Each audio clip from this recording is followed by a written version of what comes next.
Urunguru ni rwa rugendo twatangirwa kubagezaho ubusobanuro butandukanye bw'inzozi. Muri aka kanya reka tubagezeho icyo kurota uhoberana mu buryo bumwe cyangwa se ubundi. Inzozi zo kurota uhoberana ni inzozi dukunze guhuriraho turi benshi. Ibi bishoboke kuba ari uko guhoberana ari ibintu dukunda gukora mu buzima bwacu bwa buri munsi. Kandi nanone guhoberana ni uburyo bwo kugaragarizanya amarangamutima mu gihe turi kumwe n'abo dukunda. Usibye n'abo dukundana, hari n'abandi bantu dukunda guhobera mu buzima bwa buri munsi. Tugahobera inshuti zacu, ababyeyi bacu cyangwa se n'abana bacu. Ndetse n'igihe umuntu ari mu gihe cy'akababaro, tumuhobera tugira ngo tumwereke yuko turi kumwe nawe mu rwego rwo kumuhumuriza. Nanone kandi iyo duhuye n'abantu tudaheruka, abo nabo tubahobera mu rwego rwo kubereka yuko twari tubakumbuye cyangwa se tubafitiye ubwuzu.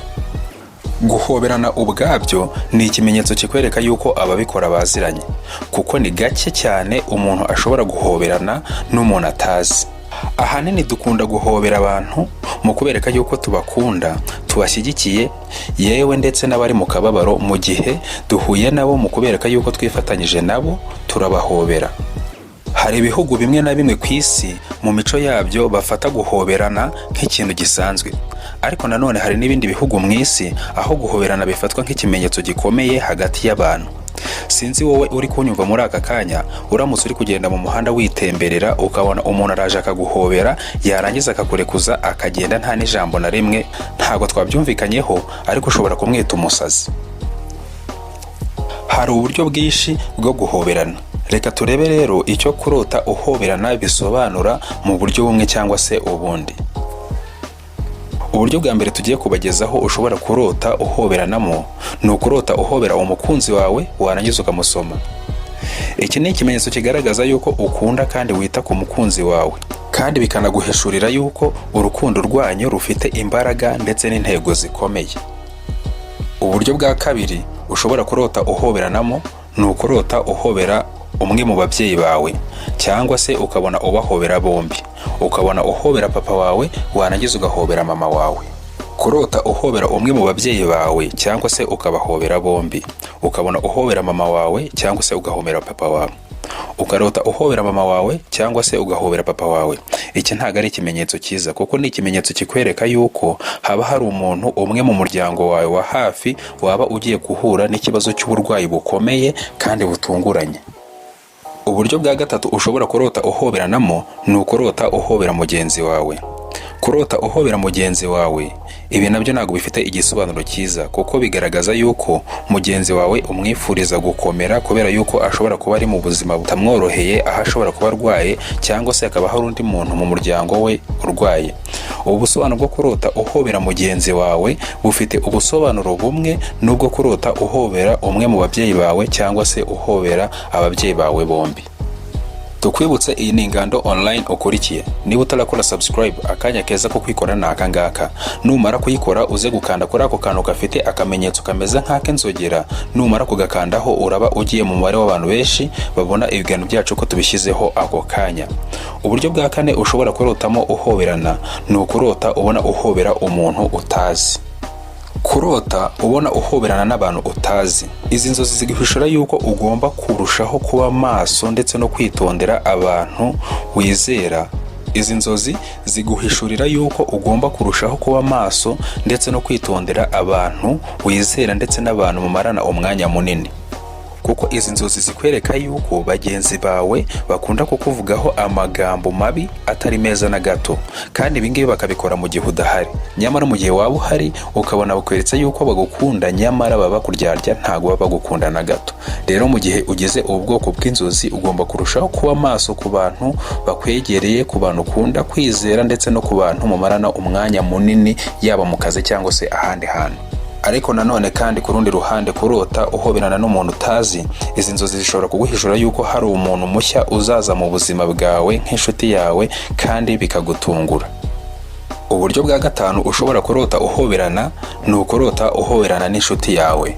Kurota uhoberana n'inshuti yawe ni ikimenyetso kikwereka yuko inshuti yawe igukeneyeho ubufasha. Ibi bikaba cyane cyane mu gihe warose ubona inshuti yawe ariyo iguhobera. Noneho mu gihe urose uhoberana n'inshuti yawe ariko ukabona ni wowe warose uyihobera, iki ni ikimenyetso kiguhishurira yuko ubayeho wiyumva nk'aho ubayeho mu buzima bwa wenyine kandi wiyumva nk'umuntu umeze nk'aho washyizwe mu kato. Ariko nanone ku rundi ruhande izi nzozi zigusobanura yuko uzakenera ubufasha buturutse ku nshuti yawe mu buzima buri imbere. Ubu bufasha bukaba buzagufasha gutsinda intambara uhura nazo mu buzima bwa buri munsi, ariko akaba ari intambara ziterwa n'amarangamutima. Uburyo bwa gatandatu ushobora kurota uhoberanamo ni ukurota wishimye cyane hanyuma ukagenda ugahobera umuntu. Kurota ufite ibyishimo byinshi cyane hanyuma ukirukanka ugahobera umuntu, iki ni ikimenyetso cyiza kuko biguhishurira yuko ugiye kujya mu buzima bwiza mu bihe buri imbere. Mbese ni ukuvuga yuko mu bihe biri imbere ugiye kujya mu buzima buryohewe, aho uzaba uri kumwe n'inshuti zawe mwishimanye, hahandi bizaba ari nta mutima w'umwaga, mbese bizaba ari umutima uhuza urugwiro n'inshuti zawe zose. Bya bihe byiza by'akataraboneka, bya bindi wumva uhuje n'urugwiro, bya bihe byiza by'akataraboneka, bya bihe wumva uhuje urugwiro n'inshuti zawe zose. Uburyo bwa karindwi ushobora kurota uhoberana ni ukurota uhoberwa n'umuntu utazi. Mbese kurota uhoberana n'umuntu utazi ariko ukabona uwo muntu utazi niwe uguhobeye. Izi nzozi zo kurota uhoberwa n'umuntu utazi zifite igisobanuro cyiza kuko ziguhishurira yuko uri umuntu w'agaciro gakomeye mu buzima bwa bagenzi bawe. Uretse no kuba zikwereka yuko uri uw'agaciro gakomeye mu buzima bwa bagenzi bawe, izi nzozi zinakwereka yuko bagenzi bawe bagukunda kandi n'abantu bose bakugaragiye bishimira ubuzima ubanyemo nabo. Uburyo bwa munani ushobora kurota uhoberanamo ni ukurota uhoberana n'abantu benshi kandi batandukanye. Izi nzozi zo kurota uhoberana n'abantu benshi batandukanye ntago zifite igisobanuro cyiza kuko izi nzozi ziguhishurira yuko uzagira uruhare mu bintu utazi ariko bizateza imvururu. Uburyo bwa cyenda ushobora kurota uhoberanamo ni ukurota ubona umuntu ajya kuguhobera ariko ukabyanga.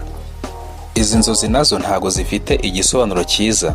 Izi nzozi zo kurota ubona umuntu ajya kuguhobera ariko ukabyanga kuko ziguhishurira yuko hari abantu bamwe bari mu buzima bwawe ariko bari kukwangiriza ubuzima, mbese bari kukugirira nabi hafi kuguheza umwuka. Cyangwa se waba uri umuntu ukunda kubona ubufasha buturutse mu bantu batandukanye, izi nzozi zishobora kuba ziguhishurira yuko haba hari umuntu uguha ubufasha runaka ariko waba ugiye kubuhagarika. Mu gihe rero ugize ngo inzozi nk'izi ugomba kurushaho kuba maso kuko mu minsi iri imbere uba ugiye kuzanyura mu bihe uzaba wumva umeze nk'uwigunze, uri wenyine, ufite uburakari bwinshi ndetse no kwiheza mu bandi. Uburyo bwacu mushobora kurota uhoberanamo ni ukurota uhobera umuntu muryamanye. Ntago ari ngombwa yuko aba ari uwo muntu uyu nguyu mugabwe murarana mu minsi isanzwe. Ushobora kurota ubona n'undi muntu uzi cyangwa se utazi ariko ukabona umuhobera mu gihe muryamanye. Ubu bwoko bw'inzozi bufite ikimenyetso cyiza. Izi nzozi zifite igisobanuro cyiza kubera yuko ziguhishurira yuko hari abantu cyangwa se umuntu uzaza mu buzima bwawe akakubera inshuti kandi akazaguhindurira ubuzima bwawe mu buryo bukomeye mu minsi iri imbere.